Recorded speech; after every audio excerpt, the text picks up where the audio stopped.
ঈদের এই আনন্দকে আরও আনন্দময় করে তুলতে চাইলে আপনারা মজাদার এই চিকেনের খিচুড়ি রেডি করতে পারেন।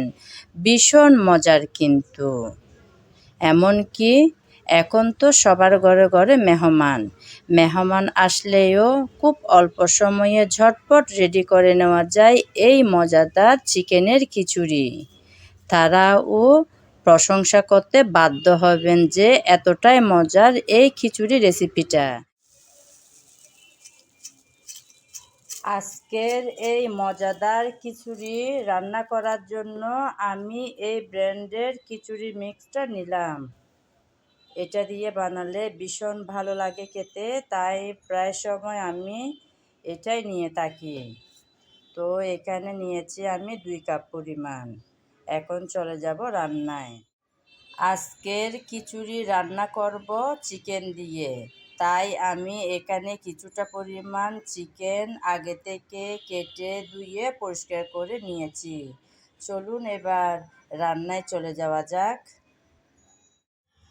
রান্না বসানোর জন্য চুলায় আমি আগে থেকে একটা ডেচকি বসিয়ে তাতে কিছুটা পরিমাণ তেল দিয়েছিলাম। তেল হালকা গরম হয়ে আসছে। গরম তেলে দিয়ে দিলাম একটা তেজপাতা মাঝখানে চিড়ে, তারপর দিচ্ছি 3-4টার মতন এলাচ, তারপর 2টা দারুচিনি। এখন হালকা করে নেড়েচেড়ে নেব।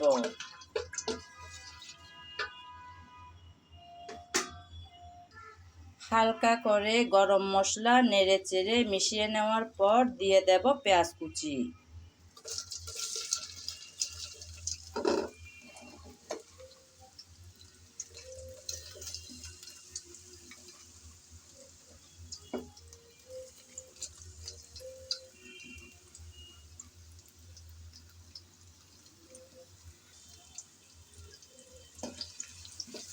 পেঁয়াজ কুচি দিয়ে নেড়েচেড়ে হালকা ব্রাউন কালার করে ভেজে নেব।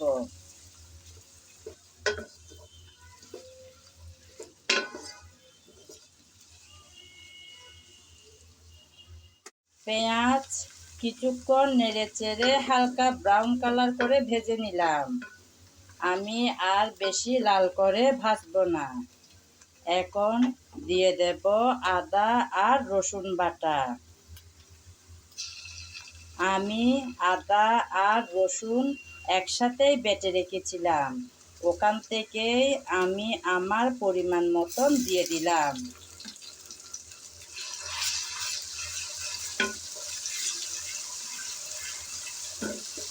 নেড়ে চেড়ে আদা আর রসুন বাটা ভেজে নিতে হবে, যাতে আদা রসুনের কাঁচা গন্ধটা চলে যায়।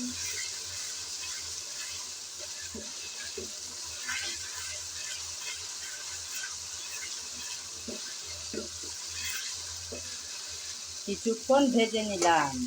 এখন দিয়ে দেব হলুদ, তারপর মরিচ। জালটা যে যেমন খেতে পছন্দ করেন সেরকম দেবেন। পরপর 2 চামচ মরিচ দেওয়ার পর এখন দিয়ে দিচ্ছি জিরা, ধনিয়া, গরম মশলা সব একসাথে গুঁড়ো করা পাউডার। এখন দেব স্বাদ মতন লবণ, যেটা ছাড়া রান্না একদম অসম্পূর্ণ। এখন সব মশলা দিয়ে ভালোভাবে নেড়েচেড়ে কষিয়ে নিতে হবে। মশলা যাতে পুড়ে না যায় সামান্য পানি দিয়ে দেব।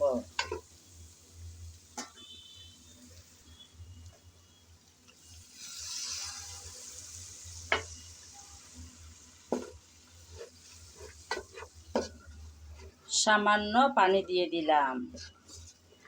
এই সামান্য পানি দিয়ে ভালোভাবে নেড়েচেড়ে মশলা কষিয়ে নিতে হবে। আমি কিন্তু সব সময় বলে থাকি মশলা ভালোভাবে কষিয়ে নিতে হবে, কারণ ভালো স্বাদ আসে রান্নার ভালোভাবে কষিয়ে নেওয়ার উপর। যেমন সুন্দর কালার, সুন্দর ঘ্রাণ, ভালো স্বাদ, তিনটাই কিন্তু আসে ভালোভাবে কষিয়ে নেওয়ার পর। তাই খুব যত্ন সহকারে কষানোর কাজটা করে নিতে হবে। আবারও কিছুক্ষণ পর এসে নেড়েচেড়ে ভালোভাবে কষিয়ে নিচ্ছি। এভাবে কিছুক্ষণ পর পর নেড়েচেড়ে মিশিয়ে নিতে হবে, না হলে নিচে লেগে যাওয়ার সম্ভাবনা থাকতে পারে। নিচে লেগে গেলে পোড়া পোড়া একটা স্মেল চলে আসবে, তখন আর ঠিকঠাক সুগন্ধটা হবে না, রান্নাটার ভালো লাগবে না খেতে, দেখতেও কিন্তু বিশ্রী হয়ে যাবে। তাই সময় ধরে কাছে থেকেই এই কাজটা সুসম্পন্ন করতে হবে। নেড়েচেড়ে কিছুক্ষণ সময় ধরে আমি মশলা কষিয়ে নিলাম। এখন দিয়ে দেব চিকেন।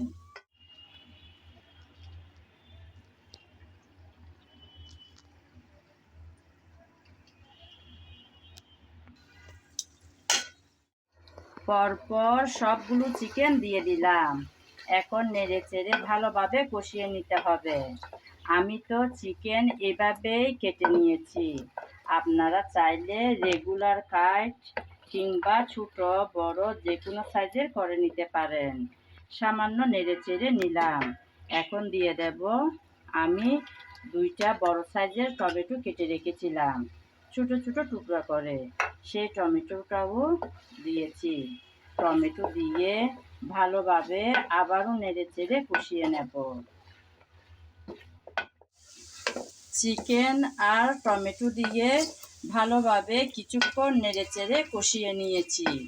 এখন দিয়ে দেব আলু, কারণ আজকের খিচুড়িটাতে আমি আলু দেব, তাই আগে থেকে আলু সিদ্ধ করে রেখেছিলাম। মাঝখানে কেটে 2 পিস করে নিয়েছি। সেই সিদ্ধ করা আলু চিকেনের সাথে ভালোভাবে নেড়েচেড়ে কষিয়ে নেব। আমি তো চিকেন খিচুড়িতে আজকে আলু ব্যবহার করলাম। আপনাদের আলু যদি ভালো না লাগে তাহলে আলু ছাড়াও এই খিচুড়িটা রান্না করতে পারেন। আলু দিয়ে কিছুক্ষণ নেড়েচেড়ে ভালোভাবে একটু কষিয়ে নিলাম। এখন রেখে দেব চুলার উপর কিছুক্ষণের জন্য। কিছুক্ষণ পর আবারও চলে আসলাম বন্ধুরা, একটু নেড়েচেড়ে মিশিয়ে নেব বলে, না হলে নিচে লেগে যাওয়ার সম্ভাবনা থাকতে পারে। আপনারা তো দেখেছেন আমি চিকেন আর আলু দেওয়ার পর কোনো পানি ব্যবহার করিনি, তাই কিছুক্ষণ পর পর এসে নেড়েচেড়ে মিশিয়ে দিতে হবে। কিছুক্ষণ পর আবারও একটু নেড়েচেড়ে মিশিয়ে দেব বলে আসলাম। পরপর কয়েকবার এভাবে নেড়েচেড়ে ভালোভাবে আমি কষিয়ে নিলাম। দেখুন বন্ধুরা, তেল কিন্তু চিকেন আর আলু থেকে আলাদা হয়ে আসলো। এতে বোঝা গেল ভালোভাবে কষানোটা হয়ে গেল। এখন আমি ঢাকনা দিয়ে কিছুক্ষণ রান্না করে নেব।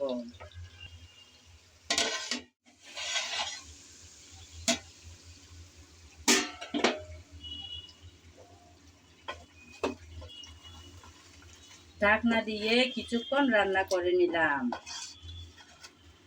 এখন আমি চিকেন আর আলু আলাদা একটা পাত্রের মধ্যে তুলে নেব।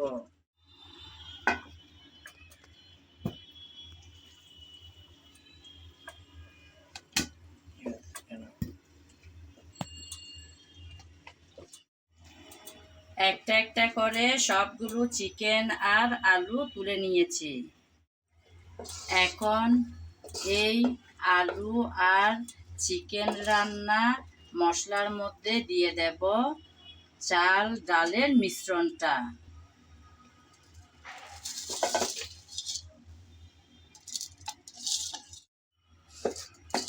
চাল আর ডালের মিশ্রণটা দিয়ে ভালোভাবে নেড়েচেড়ে কষিয়ে নিতে হবে। এখন কিন্তু আমি আর কোনো ধরনের মশলা দেব না, যদি প্রয়োজন হয় লবণ দেব দেখে। আমি কিন্তু লবণটাও শুরুতে একসাথে দিয়ে ফেলেছিলাম, যদি পরবর্তীতে লাগে দেখে একটু দেব। কিন্তু কোনো ধরনের মশলা আর দেব না। নেড়েচেড়ে ভালোভাবে কষিয়ে নিতে হবে। এই কষানোর উপরে নির্ভর করবে আজকের এই চিকেন খিচুড়ি ঝরঝরে হবে কিনা। যত ভালোভাবে কষানো হবে চিকেন খিচুড়িটা তত ঝরঝরে আর দেখতে হবে সুন্দর, খেতেও হবে দারুণ। নেড়েচেড়ে ভালোভাবে কিছুক্ষণ কষিয়ে নিলাম। এখন দিয়ে দেব পানি। পানি আমি আগে থেকে আরেকটা চুলার মধ্যে গরম করে রেখেছিলাম, অর্থাৎ ফুটানো পানি। সেই ফুটানো পানি সবগুলোই ঢেলে দিয়েছি। আমি আগে থেকেই মাপ করে পানিটা রেখেছিলাম। আমি যেহেতু 2 পট পরিমাণ চাল দিয়েছি, সেজন্য 4 পট পরিমাণ পানি আরেকটা চুলার মধ্যে ফুটিয়ে রেখেছি, সে পানিটা দিয়ে দিলাম। এখন নেড়েচেড়ে একটু ভালোভাবে মিশিয়ে নিয়েছি। ঢাকনা দিয়ে রেখে দেব কিছুক্ষণের জন্য, যাতে ভালোভাবে একটা ব্লক চলে আসে।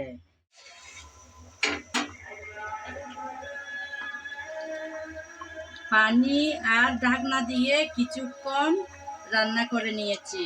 খুব সুন্দর ব্লক চলে আসছে। একটু নেড়েচেড়ে মিশিয়ে নিলাম। এবার দিয়ে দেব আগে থেকে রান্না করে রাখা চিকেন আর আলু। চিকেন আর আলুটা দিয়ে ভালোভাবে আমি নেড়েচেড়ে মিশিয়ে নেব।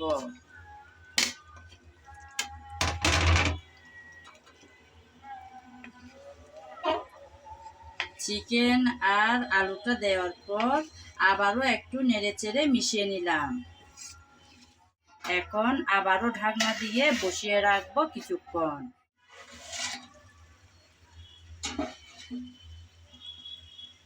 কিছুক্ষণ পর এসেছি বন্ধুরা। পানিটা কিন্তু একদম টেনে নিল, গায়ে গায়ে একটু পানি আছে, পানি কিন্তু আর তেমন নেই।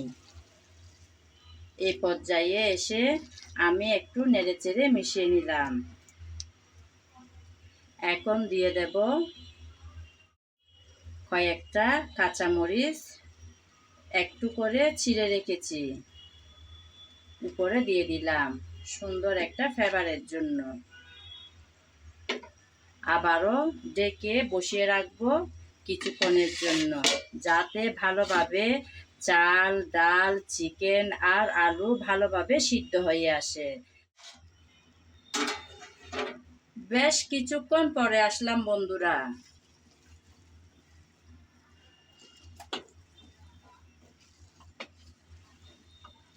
আসার পর নেড়েচেড়ে একটু ভালোভাবে মিশিয়ে নিচ্ছি।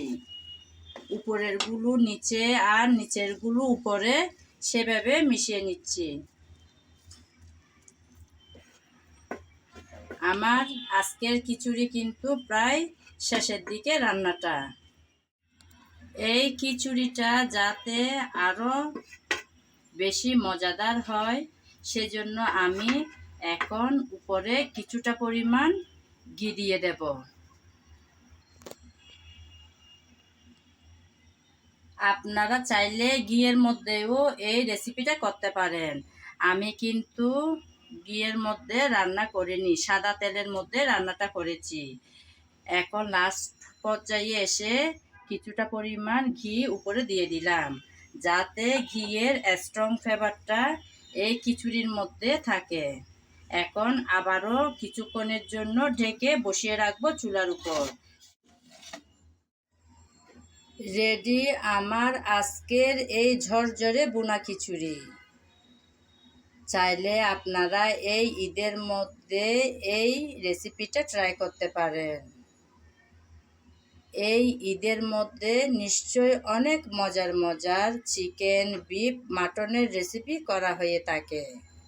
তখন চাইলে কিছুটা মাংস যদি অবশিষ্ট থেকে থাকে, সেই মাংস দিয়েও ঝটপট এরকম ভুনা খিচুড়ি বানিয়ে নেওয়া যায়। এতক্ষণ যারা আমার সঙ্গে ছিলেন, আমার ভিডিও জুড়ে ছিলেন, তাদেরকে জানাই অসংখ্য অসংখ্য ভালোবাসা। আগামী ভিডিও দেখার আমন্ত্রণ জানিয়ে আজ এখানেই বিদায় নিলাম। সবাই ভালো থাকবেন, সুস্থ থাকবেন আর নিরাপদে থাকবেন।